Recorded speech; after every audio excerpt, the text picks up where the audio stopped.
Russia Iran চুক্তির আড়ালে কি ইসরায়েল ধ্বংসের বীজ? রাশিয়া ও ইরানের মধ্যে হওয়া নতুন প্রতিরক্ষা চুক্তি এখন মধ্যপ্রাচ্যের আকাশে নতুন ঝড়ের ইঙ্গিত দিচ্ছে। অনেক বিশ্লেষক প্রশ্ন তুলেছেন, এই চুক্তির মাঝে কি লুকিয়ে আছে ইসরায়েল ধ্বংসের বীজ?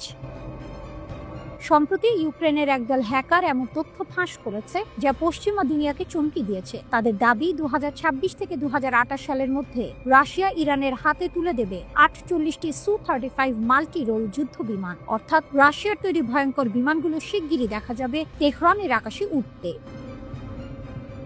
ইরান যদি সত্যি এই যুদ্ধ বিমানগুলো পায়, তবে মধ্যপ্রাচ্যের আকাশে শুরু হবে নতুন প্রতিদ্বন্দ্বিতা। কারণ দীর্ঘদিন ধরে ইসরায়েল যুক্তরাষ্ট্রের সহায়তায় এই অঞ্চলের আকাশে একচ্ছত্র আধিপত্য ধরে রেখেছে। F-35 লাইটনিং যুদ্ধ বিমান ছিল তাদের গর্ব, কিন্তু এবার সেই গর্বে ধাক্কা দিতে চলেছে তেহরান।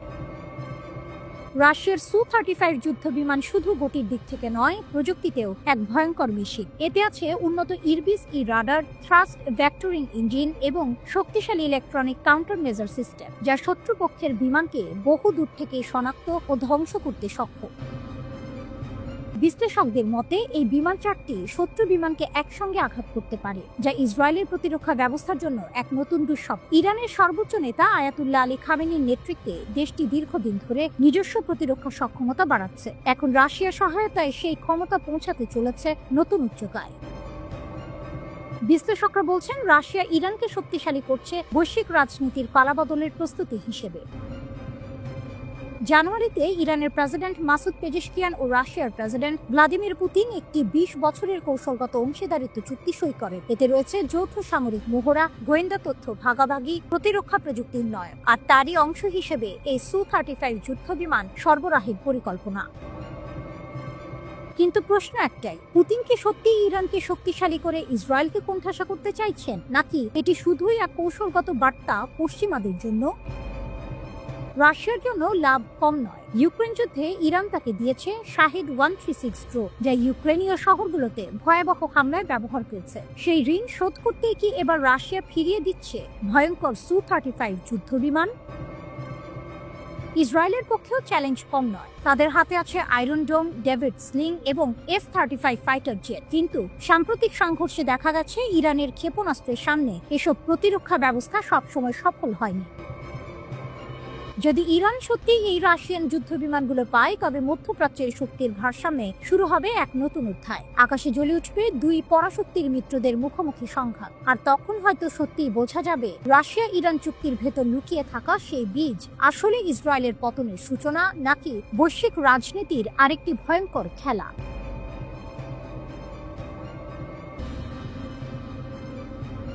গাজায় নতুন আরব বাহিনী, 10,000 সেনা পাঠানোর প্রস্তাবে ফের জটিল হচ্ছে পরিস্থিতি। আর এখন এক নতুন প্রস্তাব ঘিরে আলোড়ন। মিশন নাকি গাজায় 10,000 আরব সেনা মোতায়েনের পরিকল্পনা করছে। তবে এই বাহিনী না হামাস না ফাতা, সম্পূর্ণ নতুন এক ফিলিস্তিনি নিরাপত্তা বাহিনী, যারা যুদ্ধ বিধ্বস্ত গাজা নিয়ন্ত্রণে নেবে, এমনটাই জানাচ্ছে ওয়াল স্ট্রিট জার্নাল। হামাস হার মানেনি, কিন্তু বিশ্ব এখন তার ভবিষ্যৎ নির্ধারণে ছুটছে। এমন এক সময়েই এসেছে এই নতুন প্রস্তাব। ট্রাম্পের নতুন পরিকল্পনা। মার্কিন সাবেক প্রেসিডেন্ট ডোনাল্ড ট্রাম্পের 20 দফা শান্তি পরিকল্পনার দ্বিতীয় ধাপ এটি। প্রথম ধাপ ছিল হামাসের হাতে থাকা সব বন্দীদের মুক্ত করা। দ্বিতীয় ধাপের লক্ষ্য গাজার প্রশাসনিক নিয়ন্ত্রণ ও হামাসের নিরস্ত্রীকরণ। মিশরের পরিকল্পনা অনুযায়ী প্রথমে প্রায় 1000 ফিলিস্তিনি কর্মকর্তা মিশর ও জর্ডানে প্রশিক্ষণ পাবেন। পরে সেই বাহিনী গাজায় প্রবেশ করে নিরাপত্তা বজায় রাখবে। যদি পরিস্থিতি স্থিতিশীল হয়, তখন বাহিনীর সদস্য সংখ্যা বেড়ে দাঁড়াবে 10,000-এ। তবে ইসরায়েল এই প্রস্তাবে আশঙ্কা দিচ্ছে। তারা বলছে, যে কোনো সশস্ত্র ফিলিস্তিনি গোষ্ঠী আমাদের নিরাপত্তার জন্য হুমকি হতে পারে। হামাসের অবস্থান। কিন্তু হামাস সরাসরি জানিয়ে দিয়েছে, নিরস্ত্রীকরণের প্রশ্নই ওঠে না। হামাসের এক শীর্ষ কর্মকর্তা বলেছেন, যতক্ষণ পর্যন্ত স্বাধীন ফিলিস্তিন রাষ্ট্র প্রতিষ্ঠিত না হয়, ততক্ষণ আমাদের অস্ত্র নামানো মানে আত্মসমর্পণ। তিনি আরো বলেন, এই প্রশ্নটা আমাদের নয়, বরং তাদের করা উচিত যারা গণহত্যা চালিয়েছে। ট্রাম্পের হুঁশিয়ারি। অন্যদিকে ট্রাম্প হুমকির সুরে বলেছেন, তারা প্রতিশ্রুতি দিয়েছে নিরস্ত্রীকরণের, কিন্তু যদি তারা তা না করে, আমরাই তাদের নিরস্ত্রী করব। তারা জানে আমি খেলা খেলি না।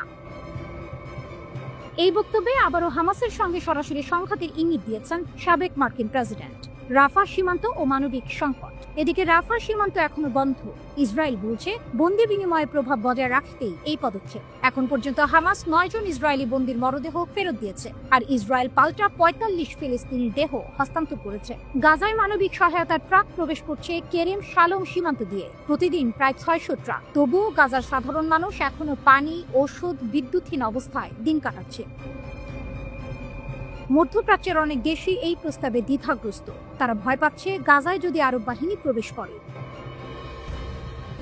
তবুও আলোচনার টেবিলে এখনো হামাসই মূল ফ্যাক্টর, কারণ গাজার মাটি চেনে, মানুষের হৃদয় চেনে একমাত্র তারাই।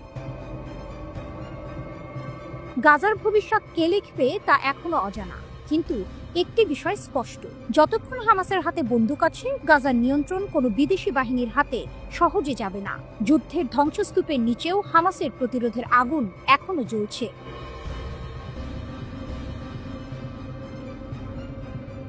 গাজায় নিয়ন্ত্রণ ছাড়তে নারাজ হামাস।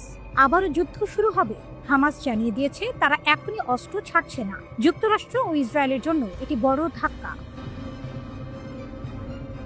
গাজার নিরাপত্তা নিয়ন্ত্রণ অন্তর্বর্তীকালীনও নিজেদের হাতে রাখতে চায় হামাস, আর তাই তারা এখনই নিরস্ত্র হওয়ার প্রতিশ্রুতি দিতে পারছে না বলে জানিয়েছেন সংগঠনটির রাজনৈতিক ব্যুরোর সদস্য মোহাম্মদ নাজ্জাল। ফলে যুদ্ধের সমাপ্তি নিশ্চিত করতে যুক্তরাষ্ট্রের পরিকল্পনায় নতুন জটিলতা তৈরি হয়েছে। হামাসের কঠোর অবস্থান। দোহা ভিত্তিক হামাসের রাজনৈতিক ব্যুরোর সদস্য মোহাম্মদ নাজ্জাল এক সাক্ষাৎকারে বলেন, আমরা 5 বছরের যুদ্ধবিরতিতে রাজি, কিন্তু এখনই অস্ত্র জমা দেব না। তার বক্তব্যে স্পষ্ট, গাজার নিয়ন্ত্রণ এখনো হামাসের হাতেই থাকবে। নাজ্জাল বলেন, এটি একটি অন্তর্বর্তীকালীন পর্যায়। বেসামরিক প্রশাসন হবে টেকনোক্রেটদের হাতে, কিন্তু মাটিতে থাকবে হামাস। এই অবস্থানেই যুক্তরাষ্ট্রের মধ্যস্থতায় প্রস্তাবিত শান্তি রোডম্যাপকে জটিল করে তুলেছে। প্রেসিডেন্ট ট্রাম্পের প্রশাসন যেখানে হামাসের পূর্ণ নিরস্ত্রীকরণ চায়, সেখানে হামাস বলছে প্রথমে দাও দিগন্ত ও আশার প্রতিশ্রুতি, তারপর দেখা যাবে অস্ত্রের প্রসঙ্গ। ওয়াশিংটনের এক জ্যেষ্ঠ কর্মকর্তা ক্ষোভ প্রকাশ করে বলেন, হামাস এখনো প্রথম ধাপে সব জিম্মি মুক্ত করেনি। তারা জানে মৃতদেহগুলো কোথায়। এই চুক্তি অনুযায়ী কোনো ব্যতিক্রম নেই, তাদের নিরস্ত্রীকরণ করতে হবে। এই বিবৃতি আসে ঠিক সেই সময় যখন মিশরের শার্ম আল শেখে ইসরায়েলি মন্ত্রী রন ডারমার একটি যুদ্ধবিরতি চুক্তিতে সই করেছেন। তবে ওই চুক্তিতে হামাসের নিরস্ত্রীকরণ বা সব জিম্মি ফেরত দেওয়ার শর্ত ছিল না। বিশ্লেষকদের মতে হামাসের সামরিক সক্ষমতা এখনো উল্লেখযোগ্য। প্রায় 2 দশক ধরে গাজায় তাদের সংগঠিত নিরাপত্তা কাঠামো এবং জনপ্রিয় সমর্থনই তাদের টিকে থাকার মূল শক্তি। গাজা সিটির রাস্তায় এখনো দেখা যায় হামাসের ইউনিফর্ম পরা বাহিনী, যারা যুদ্ধবিরতির মধ্যেও নিরাপত্তা পাহারা দিচ্ছে। স্থানীয় বাসিন্দারা বলছেন, হামাস ছাড়া এখানে শৃঙ্খলা থাকে না। হামাস হয়তো এক ভিন্ন খেলায় নামছে, অস্ত্র রেখে স্থিতি অর্জনের কৌশল। মোহাম্মদ নাজ্জাল বলেছেন, আমাদের লক্ষ্য নতুন যুদ্ধ নয়, বরং পুনর্গঠন। তবে বিশ্লেষকদের অনেকে মনে করছেন এই বক্তব্যই হয়তো নতুন সংঘাতের পূর্বাভাস, কারণ অস্ত্র হাতে রেখে রাজনৈতিক প্রভাব ধরে রাখা মানেই ভবিষ্যতের অস্থিতিশীলতা। গাজা এখন এক অনিশ্চিত সন্ধিক্ষণে দাঁড়িয়ে। যুদ্ধ থেমেছে, কিন্তু শান্তি আসেনি। হামাস বলছে তারা জনগণের আশা ও দিগন্ত ফিরিয়ে দিতে চায়, কিন্তু যুক্তরাষ্ট্র ও ইসরায়েল বলছে আশার প্রথম শর্ত অস্ত্র ফেলা। হামাস কি অস্ত্র ছাড়বে? এই প্রশ্নের জবাবে নাজ্জাল বলেন, এটার সহজ উত্তর নেই। বিষয়টা নির্ভর করে প্রকল্পের ধরনের উপর। নিরস্ত্র মানে কি? অস্ত্রগুলো কার হাতে যাবে? তিনি আরো বলেন, এই আলোচনা শুধু হামাসের নয়, অন্যান্য ফিলিস্তিনি সশস্ত্র গোষ্ঠীকেও নিয়ে। তাই সমন্বিত ফিলিস্তিনি অবস্থান প্রয়োজন। ওয়াশিংটনে এ নিয়ে ট্রাম্প বলেন, আমরা তাদের কাছ থেকে প্রতিশ্রুতি পেয়েছি। আমি মনে করি তারা তা রক্ষা করবে। হামাস আরো কিছু মৃতদেহ ফিরিয়েছে, তবে নিরস্ত্রীকরণ নিয়ে তিনি বিস্তারিত বলেননি। আরব সাগরের নীল জলে কি ছায়াযুদ্ধ শেষ? ইরান চীন জোটের সামনে প্রকাশ্যে পিছু হচ্ছে যুক্তরাষ্ট্র। 2025 সাল। আরব সাগরের গভীর নীল জলরাশি ভেদ করে ভেসে চলেছে এক দানবাকৃতি তেলবাহী জাহাজ ইয়াং ওয়াংফাই। জাহাজটির মাথায় উঠছে ইরানের দৃপ্ত পতাকা, কিন্তু এবারের দৃশ্যপট ভিন্ন। 3 দশক পর এই জাহাজে সক্রিয় করেছে অটোমেটিক আইডেন্টিফিকেশন সিস্টেম, AIS। এই সামান্য প্রযুক্তি নির্ভর পরিবর্তনটি শুধুমাত্র একটি সামুদ্রিক ঘোষণা নয়, এটি বিশ্বমঞ্চে যুক্তরাষ্ট্রের নিষেধাজ্ঞা ও আধিপত্যের বিরুদ্ধে ইরানের সর্বোচ্চ নেতার পক্ষ থেকে এক সরাসরি রাজনৈতিক চ্যালেঞ্জ, যা 30 বছরের ছায়াযুদ্ধ এর অবসান ঘটালো। দীর্ঘদিন ধরে যুক্তরাষ্ট্রের কঠোর নিষেধাজ্ঞার খাদ এড়াতে ইরান এক শ্যাডো ফ্লিট বা নাম পরিচয়হীন জাহাজ বহর ব্যবহার করত। এই জাহাজগুলো গভীর সমুদ্রে জ্বালানি স্থানান্তর করত এবং গোয়েন্দা স্যাটেলাইটের নজর এড়াতে ইচ্ছাকৃতভাবে AIS বন্ধ রাখত। কিন্তু 2025 সালে আয়াতুল্লাহ খামেনির একটি একক নির্দেশে সেই কৌশল পাল্টে যায়। আর গোপন নয়, বিশ্ব জানুক আমরা কোথায় যাচ্ছি। এই সাহসী পদক্ষেপের নেপথ্যে রয়েছে একটি বিরাট কৌশলগত টুইস্ট। ইরান এখন একা নয়, তার পাশে প্রকাশ্যে এসে দাঁড়িয়েছে বিশ্বের দ্বিতীয় বৃহত্তম শক্তি চীন। বেজিং শুধু আশ্বাস দেয়নি, বরং এক সামরিক ছাতা তৈরি করেছে। চীনা বিশ্লেষকদের কথায় ইরানের তেলবাহী জাহাজে আঘাত হানার অর্থ হবে সরাসরি চীনের জ্বালানি নিরাপত্তায় আঘাত, যা সহ্য করা হবে না। ভারত মহাসাগর ও আরব সাগরের উপকূলে চীন ইতোমধ্যে ডেস্ট্রয়ার, যুদ্ধ জাহাজ ও সাবমেরিন মোতায়েন করে দিয়েছে। ইরানের জাহাজগুলো এখন শুধু তাদের নিজেদের পতাকা বহন করছে না, তারা চলছে চীনের সামরিক রক্ষা কবচের নিচে। ইরানের শক্তি ও যুক্তরাষ্ট্রের দ্বিধা। এই মুহূর্তে ইরান বছরে প্রায় $43 বিলিয়ন জ্বালানি তেল রপ্তানি করে, যার প্রায় 90% গন্তব্য চীন। কিন্তু এই লেনদেন শুধু অর্থের নয়, এটি একটি কৌশলগত বিনিময়ের চুক্তি। তেলের বিনিময়ে ইরান পাচ্ছে চীনের উন্নত ক্ষেপণাস্ত্র প্রযুক্তি, অত্যাধুনিক রাডার সিস্টেম এবং সাইবার নজরদারির সরঞ্জাম। সিনোপ্যাকের মতো চীনা সংস্থা ইরানের শোধনাগারে বিনিয়োগ করে এর অর্থনীতিকে আরও মজবুত করেছে। ওয়াশিংটন ঘোষণা করেছিল যে চীনগামী ইরানি তেলবাহী জাহাজ তারা প্রতিহত করবে, কিন্তু বাস্তবতা ভিন্ন। রয়টার্সের বিশ্লেষণ অনুযায়ী ইরানের AIS চালু করা মানে যুক্তরাষ্ট্রকে এখন প্রকাশ্য সংঘাতে বাধ্য করা। ওয়াশিংটনের এক কর্মকর্তার আক্ষেপ, আমরা জানি তারা কোথায় আছে, কিন্তু ছোঁয়ার সাহস পাচ্ছি না। প্রথম কয়েক সপ্তাহেই দেখা যাচ্ছে ইরানের জাহাজগুলো কোনো বাধা ছাড়াই দক্ষিণ চীন সাগর পর্যন্ত পৌঁছে গেছে। বিশ্ববাজারে নিষেধাজ্ঞার আইনি ফাঁদ থাকলেও চীন ইরান জোটের সামনে সামরিক সংঘাতে জড়ানোর ঝুঁকি নিতে ভয় পাচ্ছে বিশ্বের সবচেয়ে শক্তিশালী নৌবাহিনী। এই নতুন ব্লু করিডর কেবল ইরান ও চীনের জন্য নয়, এটি গোটা দক্ষিণ এশিয়ার শক্তি সমীকরণ পাল্টে দিচ্ছে। সবচেয়ে বড় স্নায়ুযুদ্ধের কেন্দ্র এখন হরমুজ প্রণালী, বিশ্ব জ্বালানি প্রবাহের সবচেয়ে গুরুত্বপূর্ণ ধমনী। উপগ্রহ চিত্রে দেখা যাচ্ছে ইরানের তেলবাহী জাহাজগুলোর পাশে টহল দিচ্ছে দুটি চীনা যুদ্ধজাহাজ, আর দূরে বাহরাইন উপকূলে সতর্ক অবস্থানে যুক্তরাষ্ট্রের পঞ্চম নৌবহর।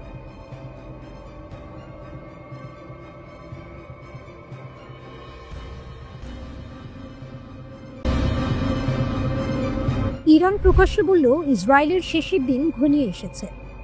মধ্যপ্রাচ্যের রাজনীতি আবারও তীব্র হচ্ছে। ইরান এবার সরাসরি ঘোষণা করেছে ইসরায়েলের অস্তিত্ব শেষ হয়ে যাবে। এই বক্তব্য ঘিরে তুমুল আলোড়ন তৈরি হয়েছে আন্তর্জাতিক অঙ্গনে, কারণ এবার বিষয়টি এসেছে শুধু মুখে নয়, বইয়ের পাতায়ও।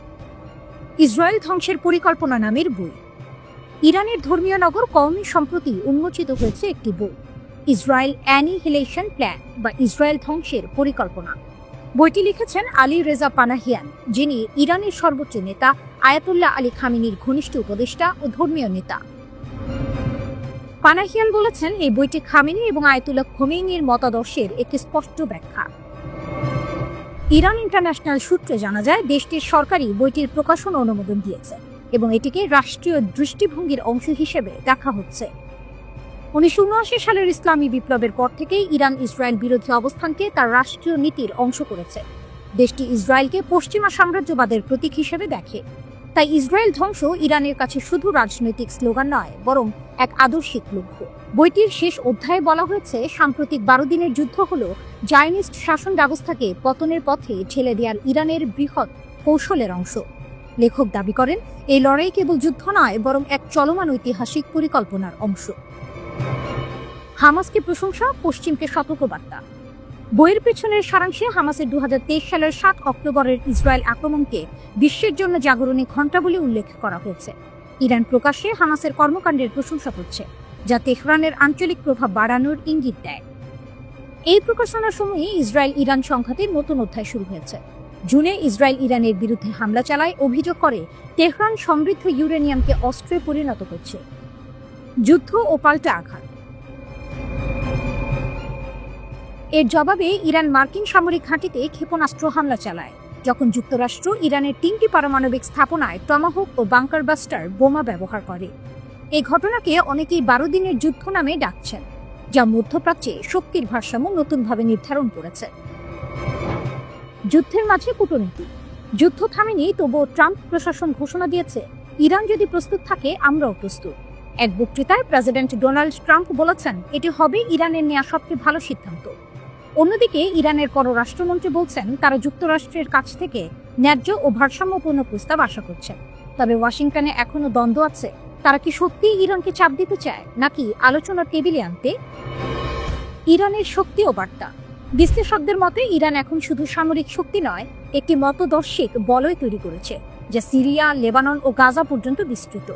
এই নেটওয়ার্কই ইরানের সবচেয়ে বড় শক্তি। তেহরান বার্তা দিচ্ছে তারা ভয় পায় না, বরং তারা প্রস্তুত এক নতুন মধ্যপ্রাচ্যের বাস্তবতা গড়তে। ইরানের এই প্রকাশ্য ঘোষণা একদিকে যুদ্ধের আশঙ্কা বাড়াচ্ছে, অন্যদিকে কূটনীতির পথও খুলে রাখছে। প্রশ্ন হচ্ছে, এই ইসরায়েল ধ্বংসের পরিকল্পনা আসলেই কি কৌশলগত বার্তা নাকি আসন্ন সংঘাতের পূর্বাভাস?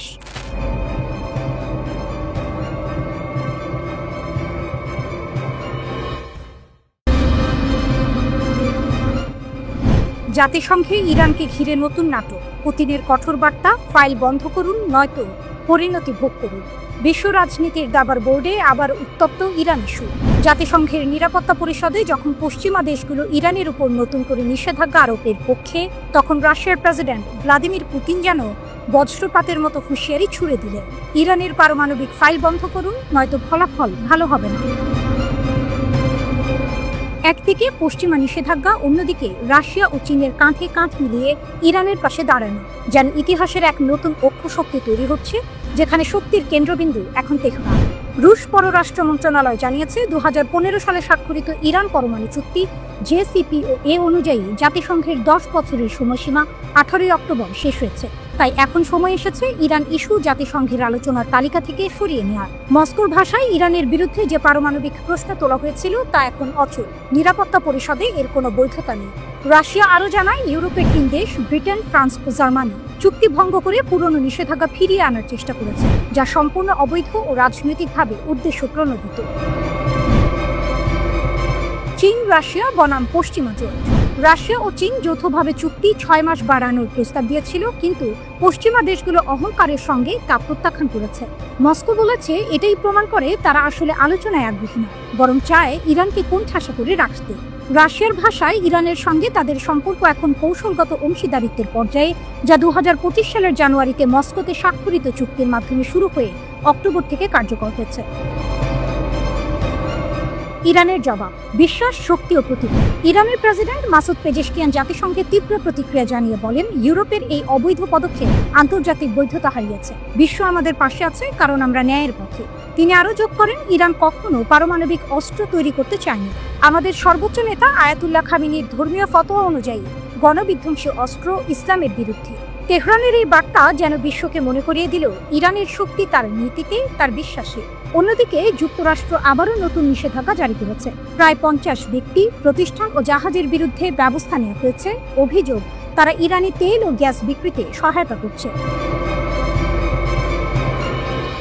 ডোনাল্ড ট্রাম্প অবশ্য নরম সুরে বলেছেন, ইরান অনেক কষ্টে আছে, আমি চাই তারা আলোচনায় আসুক, প্রস্তুত হলে আমি নিষেধাজ্ঞা তুলে নেব। কিন্তু তেহরান বলছে আমরা মাথা নত করব না। শেষ কথা, এই মুহূর্তে ইরান শুধু নিষেধাজ্ঞা টেবিলে বসে থাকা একটি দেশ নয়, বরং বিশ্বের শক্তির ভারসাম্য বদলে দিচ্ছে তার অবস্থান। রাশিয়ার মিত্রতা, চীনের সমর্থন এবং নিজের জনগণের অবিচল মনোবল, সব মিলিয়ে ইরান এখন এক অনমনীয় শক্তি। যুদ্ধ নয়, কূটনীতি। তবুও যখন প্রয়োজন, ইরান জানে কিভাবে প্রতিপক্ষকে জবাব দিতে হয়। আর সেই কারণে আজও বিশ্ব জুড়ে শোনা যায় এক সুর, ইরানকে ভাঙা যায় না, শুধু সম্মান জানাতে হয়।